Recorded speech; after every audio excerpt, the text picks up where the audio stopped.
DeAnn Molina, who has 25 years of experience in surrogacy and IVF coordination and has helped countless families come together and grow. So, DeAnn, how did you get into surrogacy? Well, it began when I worked at the fertility clinic back in the early 2000s. I worked alongside a great number of Los Angeles doctors in fertility and helped coordinate a lot of all the fertility cycles for what we would call autologous patients. So that's like a man and a woman, or partners that are trying to have children together. And then my role just grew into third party from there, where I began to really learn about the FDA, the process, and coordinating multiple treatment cycles where there are third party people involved.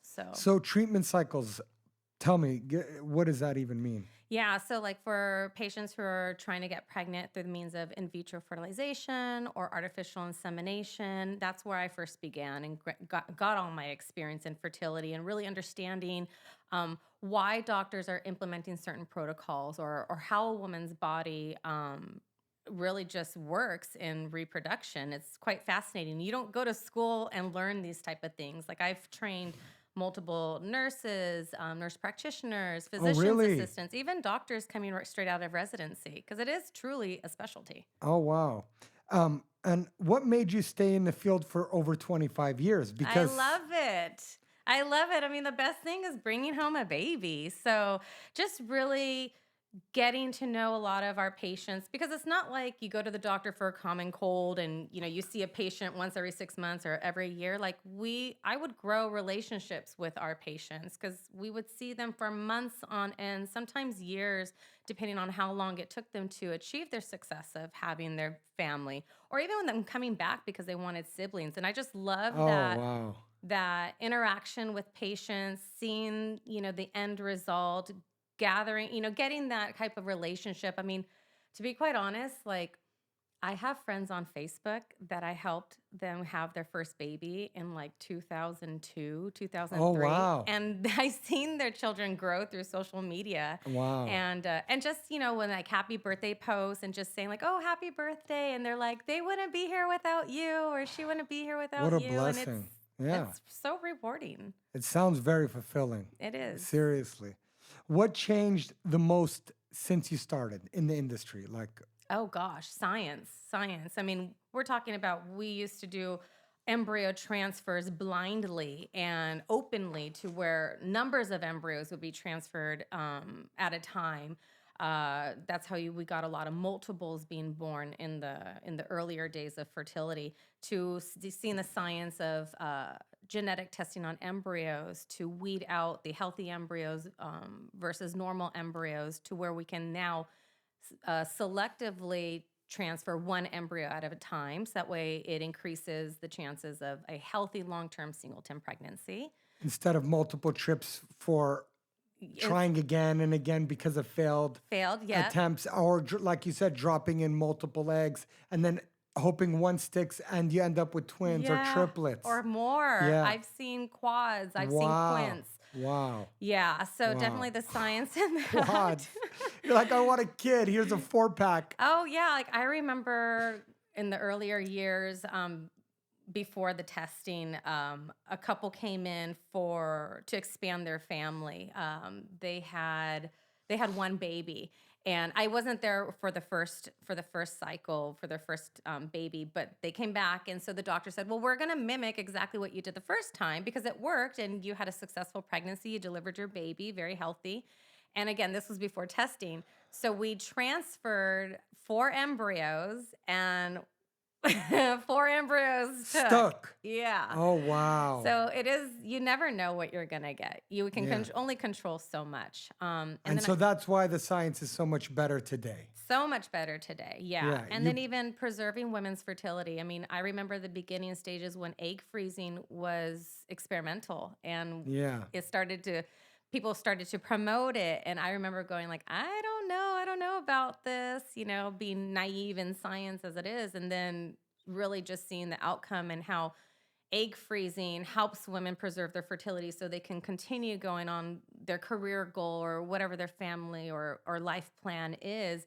and then coming back and actually using those frozen eggs to fulfill their dream of having a family, and everything is everything works So the science was perfectly. right. It was Yeah, right, yeah, yeah. yeah. Okay. What does a fertility IVF coordinator actually do day to day? So what we do is coordinate all the treatment plans. So, like for example, you come in for an initial consultation with a doctor. Doctor reviews all your medical history and either and puts together a plan for you. Either he knows what route you need to go, IVF, IUI, or he says we need to do testing. So he basically tells you everything that he thinks is going to be the plan for you, and then they would meet with an IVF coordinator such as myself, and we would explain that whole process. So there'd be times when I would sit with a new patient and be like, "So did you understand anything that he said?" And they would be like, "No." Now, with all this experience in IVF specifically, Mhm. how does that translate to what you do now at MatchNest? And how does that bring it all together, that part of it? Yeah. So being in fertility for so long has helped me make so many relationships in the industry. I mean, Mm. my relationships span from escrow owners of escrow companies, third party attorneys, IVF doctors from all over the United States, as well as just colleagues in the industry of agencies. So that makes you at matchnest.org qualified to take in potential surrogates from anywhere in the United States. Absolutely. Doesn't matter where they're located. Doesn't matter. Hawaii, Alaska, New No. York, There Florida. are just a couple key states that are not surrogate friendly. Ooh, we don't like them. No, and laws are still changing. Florida is one, Texas is another one Well, where, we know how they are about women's rights over there. yeah, so things are changing a bit even to Mm. this day. So it's really important just to keep up with the times and the laws, and help educate surrogates as well as intended parents about what that means for them when they go through their surrogacy journey where they're at. But there are just a couple states in the United States that it is a no. And Um, those states are Florida and Texas? no, they're not Florida and Texas. Oh, so those work still. So They if do you're still interested in work. surrogacy and you're in Florida or Texas, DeAnn can make it happen. I sure can. I Okay, sure so can. what are the states that are a hard no? Oh, please don't ask me that. I don't know off the top of my head. Okay, well, reach out and we'll let you know. Yes, if But you're if you're in a interested. conservative red state, then It can we'll be tricky. Not yeah. impossible, but it can be tricky. And if anybody could figure it out with all your experience and all of your network, DeAnn's the one that can make it happen. 100%. Even when it comes down to your residency status. I mean, it's a quick call to one of my attorney colleagues. Even when it's deciding what the laws are in your state as far as protecting you to be a surrogate, it's another quick call to my attorney colleagues or even other women that I work with in an agency stands. And so to that, I want to highlight that's what makes you uniquely qualified to be a surrogate matchmaker with the agencies. You're there as a representative to help a surrogate navigate these, you know, difficult waters where an agency's not so keen to do this type of service for potential surrogates. They want the easy match. They want the easy work. They want the light lifting. It is very important that when women are interested in surrogacy, that they really are doing their due diligence on the agency that they're working with. But if they go to you, They don't have to. that's I do what it you're all. there for. That's what I'm there for. You're there to maximize compensation. You're there to maximize their rights. Yes. You're there to guide them through the process. I know this because we have a very close relationship, but it's really unique to see how business transactions, because that's what essentially is, turns into lifelong friendships Yeah. that you carry on, like you said earlier, through Facebook. And throughout the process, you're picking up the calls at all hours of the night, the day. Yeah. I mean, when I was in the clinic working specifically with patients, it was just like, hey, I'm going to talk to you as a friend. Like, I'm going to talk to you as your coordinator and your fertility nurse, but I'm also going to give you some advice as a friend. That's priceless because, having even talked to you about other surrogacy advocate organizations such as matchnest.org, where you can visit today and fill out an app right away to get enrolled and communicate with DeAnn. But a lot of them don't do the due diligence that you do. No, and And you've heard that not from me, but from agencies yeah, themselves. 100%. So we partner with a lot of agencies here within the U.S. from New York to California and everywhere in between. And when I'm having these calls with agencies that we're looking to partner with, I am seeing the same feedback: is what you're giving us is exceptional. It's not like agency A or agency B. And that's what makes you unique. And that's what makes matchnest.org very unique, in the fact that you're providing all the services to the surrogate in terms of their rights, in terms of support, in terms of maximizing financial compensation. But on the flip side, you're also making it easier for the agency to transact with you. So they prefer to take your surrogates. Right, and that's they because prefer paying your surrogates the premium because they understand that they've been properly educated on the process. They've been properly vetted. So, and that's because of the medical background that I come with. and that's amazing. Now, why is advocating for surrogates so important? I mean, we touched on it, but why is it so important?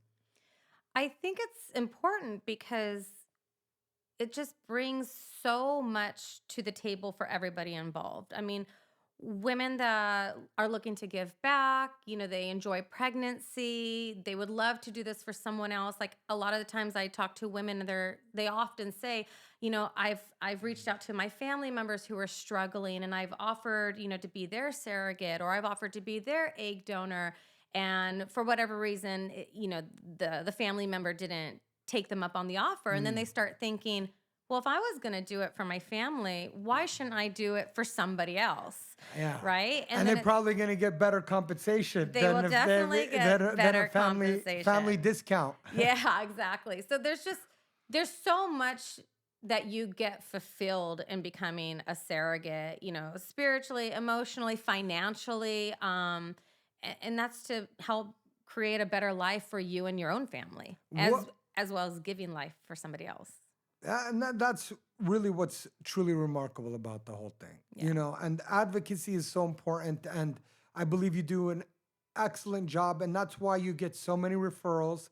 That's why you get so many surrogates coming back to you for a second and a third. And even you have agency employees that come to you to be the surrogacy advocate rather than working directly with their own agency that they're already gainfully employed by. Yes. That's wild. Okay, let's go on. What are situations where surrogates aren't properly supported? What have you seen? So the biggest one, and it's a pretty recent scandal. So we had an agency within the U.S. It was upper North Pacific West, and they were housing their own escrow company, which is not great. It's not great. It's a bad look. And it's unethical. It's unethical, and the money was all stolen. Oof. Yeah, so it's really important that the surrogates didn't get paid, and the parents got defrauded. Yeah, and it's an ongoing. Yeah, it's an ongoing thing right now, and these intended parents are scrambling to. Because it's hundreds of thousands of dollars for intended parents. Hundreds of thousands of dollars, and we're talking about surrogates who are in the middle of their pregnancy that are not getting paid until intended parents are able to fund. And that's why surrogacy advocacy organization matchnest.org is so important for women who want to go on this journey.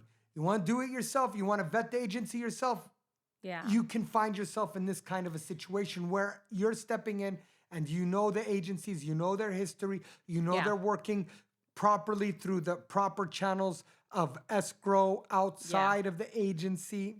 Yeah, and that's this important. is just one of all types of potential things that can go wrong. And our industry is very big. It's a huge industry. Because many of you know, there's mom and pop agencies, full service surrogacy agencies across the U.S. It's very saturated, and a lot will claim to be part of the SEEDS, the ethical company. That's what SEEDS stands for: Standards of Ethics, Egg Donation, and Surrogacy. And many will buy in to that organization. They'll pay the annual membership so they can put the decals on their website, And they're not practicing it. and they're not even educated on the They're process. not educated. They're not practicing it. And like I mentioned, it's a very big Seeds industry, is- yeah. but it's a very tight community. So we know, I know, The you people know, to stay away from. yeah. Yeah. Okay. All right. What should every surrogate demand before starting? Every surrogate demand before starting. Very clear picture on what the compensation will be like, and demand the type of support that you're looking for, because that's Right. really important. I remember from previous conversations where you're like, you could choose to have a relationship with the intended parents, or you can choose to just be like, this is a transaction. I Yeah. don't want to get to know you. I'm having your baby, and that's the end of that. Or you could choose to bond with them and take Maternity pictures. yeah, paternity pictures. That's super. Okay. So what are some red flags in agencies or programs that you've seen that Red- made you like, okay, I'm not dealing with this agency? Yeah, red flags are promoting unreasonable high compensations for first-time surrogates. And that's just their gimmick to get surrogates to apply. And it's not realistic. And then they kind of just wing you in. And sometimes surrogates will figure, well, we're already in the process. We don't want to start all over again. Yeah. And they're not happy. They're not happy because they're not getting the compensation they saw in the ad. And they're being promised an orange and getting a lemon. Yeah. And that's why we keep it real at matchnest.org. We're telling you it can start anywhere from 60 to 75,000 for your first pregnancy, and we are looking and shopping the agencies that we know to get that maximum. Yeah. That And that's the maximum base compensation. compensation. So there's the That's benefit. just the base. That's just the base. There's Yeah. also the benefit packages, which increases that amount $10,000 to $15,000 or Such so. as health insurance for the term of the pregnancy. So that doesn't come from benefit. That's separate. But Oh, so that's an added benefit that's not even considered a benefit package. Correct. So what's in the benefit package? month- Even though that's a benefit, but it's not the benefit. monthly allowances. So things to help you get by, like if you want to buy prenatal vitamins or pay a copay at And your that's like OB's office. $350. It's about $450 a month. Which right there, if I'm not wrong, let's say it's 10 months, 9 months. Yeah, and that's like another $3,500 to $4,000. Yeah. And then we get like bonuses for milestones that are completed. Like if you complete legal clearance, you'll get a bonus, sometimes about $1,000. If you start medications for the treatment cycle, you get like a $500 bonus. Embryo transfers, like $1,500, $2,000 bonus. So there's all these other little bonuses that you start to earn earlier from the benefit package. Now, I got something that is a question that I haven't asked you before, and it's kind of not in our spectrum because as of now, we're not dealing with intended parents. Correct. But what mistakes do intended parents make? I think that one of the biggest mistakes when searching for surrogates is looking for that unicorn. We're talking, like under 30 years old, one pregnancy, BMI of 25. That's pretty hard to find. Right, right. But hey, calling all unicorns. Definitely. Get you, Definitely yeah, calling all unicorns. Under 30, 25 BMI, and one pregnancy. Yeah. No C-sections. Okay. So this is Yeah. They're setting their expectations way too high. Right. And is there really Way any high. difference between that and someone who's had multiple pregnancy that's 34 No. there isn't. No, there's not. I mean, I've helped women from 21 years old to 45 years old Be surrogates. be surrogates and have Right. successful journeys and do it multiple times. Right. But important thing is BMI.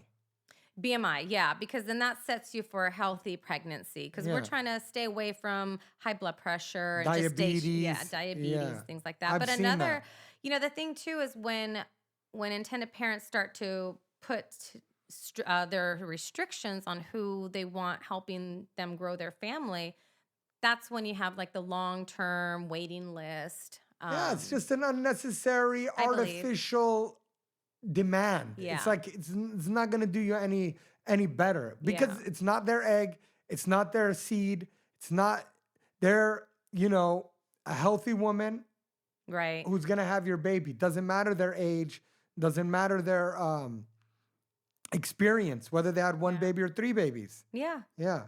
Okay. We're going to get into emotions right now, okay? What's a moment Am I that gonna cry? really stayed with you? An I don't know. emotion? You tell me the story, and if it makes you cry, cry. I don't know. An emotion that stayed with me? Um, it's just everything is emotional. I mean, I've been where intended parents bring home their baby and they show pictures and it just makes I get goosebumps. It's just So, if you ask me, hearing what you're saying is joy. 100%. Joy. It brings you a lot of joy. It does. And what's an emotion you see the surrogate experiencing after having that baby? The same type of joy. The same. You go from women who on applications are like, I don't really know that I want the intended parents very involved. Maybe they can come to a few appointments. I don't want them in the delivery room. And they come in with this expectation how they want their journey to be. And then the journey just happens and unfolds naturally. And relationships are built and the time comes, baby's born, and they're like, get in this room. Oh, they want to I want bond. you here. Yeah. You should be here. It's your Oh. baby. So they And come then, in saying distance, distance, distance. They say, okay, come here. yeah, That's yeah, beautiful. I know. It's That's sweet. beautiful. What's the most rewarding part of your work? Seeing everybody happy. I mean, coming as a single mom and dealing with whatever I've dealt with in my past and what I know surrogacy has done to help myself and my family, the biggest joy I see is for helping women uh, help their family get ahead, help help plan something fabulous for their kids, dream vacations, help build their first home, their own business, become independent. And what you're talking about is specifically tied to the compensation that they're receiving from the journey. It is. Yeah. I mean, It's life-changing money. it's It like, really is. The whole experience is life-changing if you but the really think money, about it. But the money. but the money. Let's be real. Yeah. One thing we touched upon pre-podcast and is that when they enter this, Hmm. this process of becoming a surrogate, the money starts to come right away. Pretty quickly. Yeah. Yeah. I mean, after pregnancy is confirmed. After pregnancy is confirmed, that's when the The big checks the start coming in. first. Yeah, Yeah. but I will say money will start to come in probably like 3 to 4, 5 months after you begin the process, because when we get surrogates matched with intended parents and they go to that first appointment with the doctor to get them medically cleared, Yeah. they're already starting to get a payment for something. Okay. Look it. I got this going on right here. What's something about surrogacy that would shock people? That would shock people. It always is the money. It's always the money. It's always the money. Surrogacy. When you tell people, they ask, well, how much money do you earn for helping somebody have a baby? And I'll tell them, like all in close to $80,000 your first time. And that's just like, what? It's mind blowing. Because you think of when you're working and you got to, that's your annual salary. But when you have an annual salary and then you have a compensation like this, Yeah. Well, that's what it is, right? Because it's not it's just like an attorney's office, right? You're like, "Hey, How come you're paying $800 an hour for this attorney or $500 an hour for that attorney? It's because the infrastructure to run the law office. You have the paralegals, you have the printers, you have the paper, you Yeah. have the electricity, you have the lights, you have the water. There's expenses tied to this. And would you say it's always about the money with the surrogates? Their shocker? Yeah. I'm saying No. you said it's the money. So when you say it's the money, is that the money to the intended parents? They're shocked about. No, I So think who's shocked about the money? usually the husbands. The wife's like, it's okay. Yeah. I know that feeling. I just finished a remodel, and my wife's like, that's not a big deal. yeah, 8,000. Oh, the women come in. staircase. Yeah, sounds reasonable. Yeah, I think the husbands are quite shocked at the value of it. What do people get completely wrong about surrogates? That they're doing it just for the money. I think that there's way more about it. That's beautiful. Yeah, I think people genuinely want to help somebody have a family. I mean, I read these applications all day long, and Yeah. they're always saying, if I can do it and somebody can't, I want to do it for them. I want to That's give beautiful. back, and that's the way of a lot of women feeling completed, like they've done good for somebody else. And given life. Yeah. Given life. Grown a family. So many babies out there now that would never be if it wasn't for women like surrogates. It's funny because me and you were talking about this, on the phone on our way here. And I was just telling you, like, being single with no children, this is a hard life. Being single with no spouse, it's a hard life.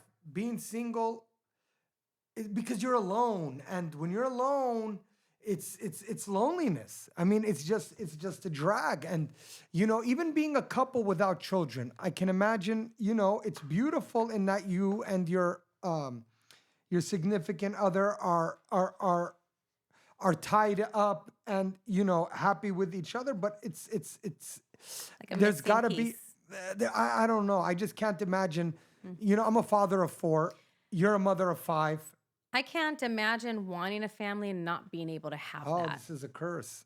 Like I get it. Some people go through life and say like, kids aren't for me, or, this is how I want my life to be. But to be that person that is longing for their family to be completed with children and not being able to do it.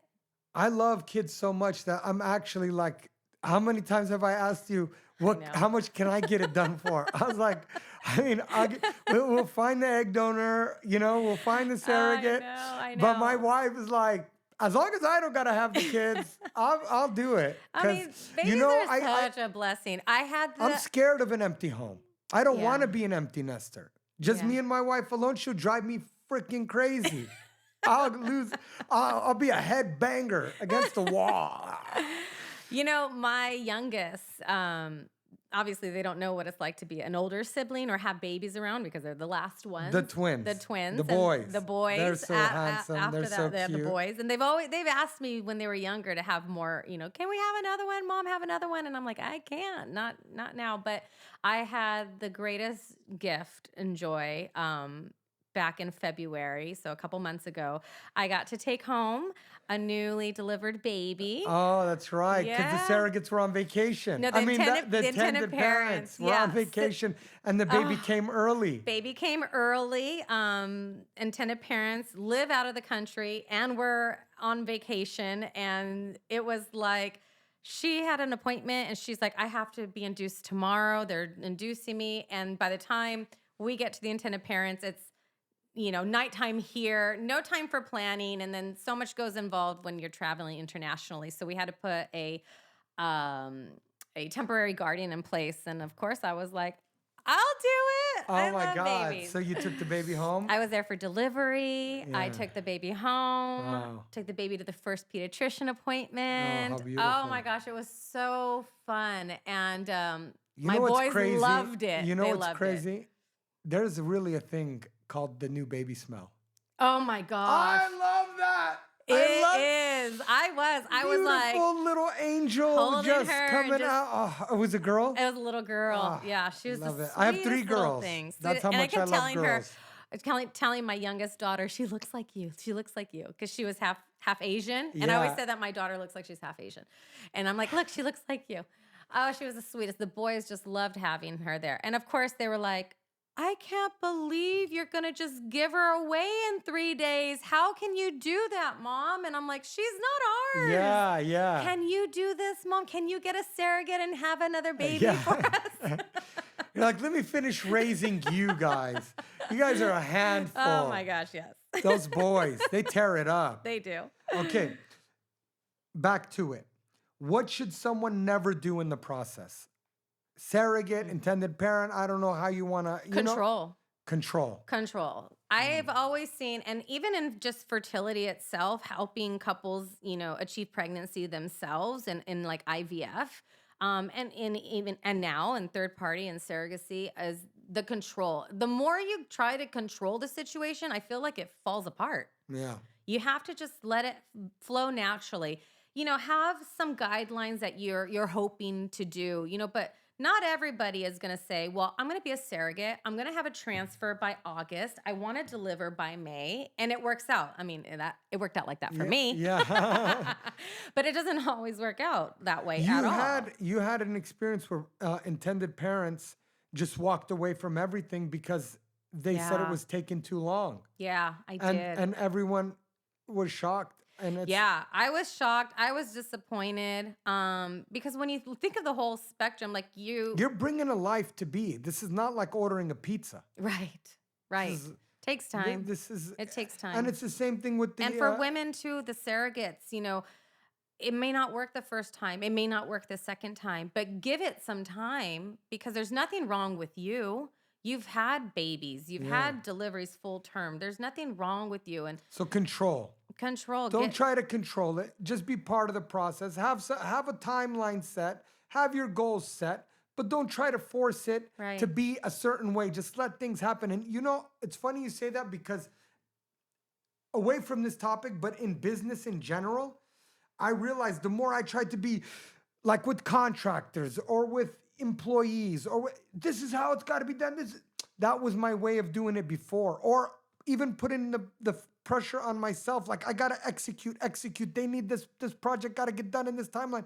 Now I'll sit back sometimes on some projects and I'll sit back and I'll be at home and I'll be mentally relaxed, maybe induce the relaxation one way or another. And I'll be chilling and I'll just be like, oh, it'll pop in my head and then I'll figure out how to get it done. And then things just go. Sometimes you just got to let it go organically. Because the stress, the stress will kill you. Yeah.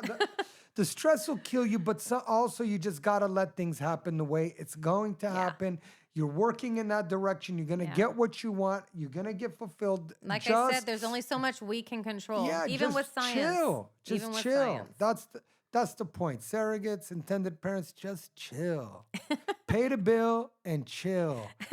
And let us, the agencies, the IVF doctors, make it happen according to God's plan. You got it. And agencies, we're working in the background. Like you may feel like things are stagnant, but there's a lot of work happening in the background. A lot Hence of the fee that we were talking about earlier. A lot Hence of this. communication between attorneys, communications between escrows, communications between doctors, nurses. Like there's a lot in the background. The freezer operator. Yeah. Okay. If your family member wanted to be a surrogate, what would you tell them? I would tell them, when do you want to get started? Let's do this. Let's do this. And that's something we were talking about earlier. The misconception of sharing your plans with other people and getting fully endorsed on your plan for surrogacy. It's not going to happen. I mean, do you seek people's approval when you end the relationship? Do you seek people's approval when you discipline your child? Do you seek approval when you quit a job? Do you seek approval when you apply for a new job? This is none of those things, but this is your decision. And the misconception that you're going to have the blessing of your mother, your father, your aunt, your cousin, your boyfriend, your girlfriend, it's not about to happen. you just got to go forward with it like you would go forward with any life And altering decision, whether you want to move out of state, whether you want to move in with the lover, whether you want to, I'll be a say surrogate or be, the reason why you're going to get somebody that's going to give you a negative reaction to it is because it's not right for that person. right. Or their ideology. A lot of people told me, why are you doing this? Why are you involved in this? I said, because I love the idea. I truly love the idea of facilitating families. It's just, Yeah. I love it. Family is everything. And, to those intended parents, if you're not really about to lock in and become selfless and disappointed and angry and frustrated and happy and feel loved and feel fulfilled, then being a parent isn't for you. If you're a selfish person, don't do it. And I love teaching. I love sharing. I love disciplining. I love guiding. I love tormenting. I love it all. I love it all. That's why I'm a father of four. My 16-year-old, this son of a I love Karina. yeah, okay. He's like, Dad, I hate you. The other day, because I told him to get off of Fortnite. And I said, okay, you hate me. Guess what? I hate you. Move out of my house. Go to your grandmother's. Let her deal with you. Let her buy you a Dodge. A Dodge jailbreak, whatever it is, Hellcat. Yeah, his help. 95 G's I dropped on his car, and he has the nerve to tell me he hates me because of Fortnite. He goes, Dad, I realized that I'm an addict.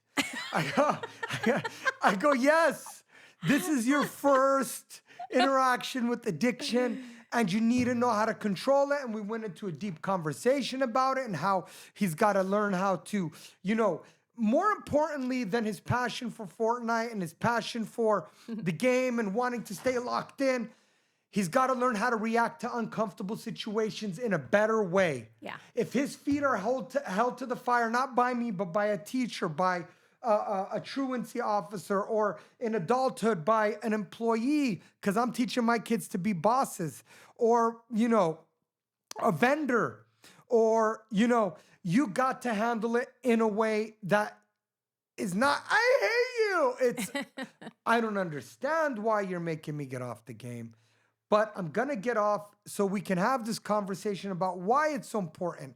And then I could tell you, did you forget that you have to go to water polo practice right now? Right. And then we can get to the bottom of it. And you know what he ended up confessing to me? That his frustration was Because he was losing the game? No. He was waiting for me to take off to the gym so that he can squirm and manipulate his mother out of going to water polo practice so he could stay playing. But it took a long, in-depth conversation because I'm not happy with short answers with my kids. I'm not happy when my kids are just like, I don't understand you, Dad. And then they slam the door and I slam the door and I, go for, some mood-altering substance and they're locked in their room. And, and I'm just like, this is not how I operate. How I operate is on clarity. So he'll slam his door. He's going to do what he has to do. And then I sit with what happened. And then I come back to him the next day and I hammer it. I go, do you know why this happened? Do you know why that happened? And that's how we came to that point where he was truthful and he told me that his anger was from his desire to manipulate his mother not to go to water polo practice and that I bamboozled him by going out. And here I was thinking that it was just because he wanted to play Fortnite. No, it was because he wanted to play manipulator and chief, and I was there to stop it. So if you're not ready for mind games, don't become an intended parent. You know what I mean? If you're not ready to lock in, then don't do it. If you don't want to raise the next generation of leaders and, just healthy, functioning adults, then don't do it. But if you want and you have this desire to love and nurture and battle and raise and just invest in another, human being that's closer to you than anyone else on earth can be, because there's nothing closer to it. There's nothing, even when my kids are distant. Like, you know what I do with my daughters? I force them in the morning to wake up an hour and a half Oh, yeah. before school, and I walk with them, or I take them to play basketball, or I take them to play tennis, and they're pissed and they're kicking and screaming, I don't want to go.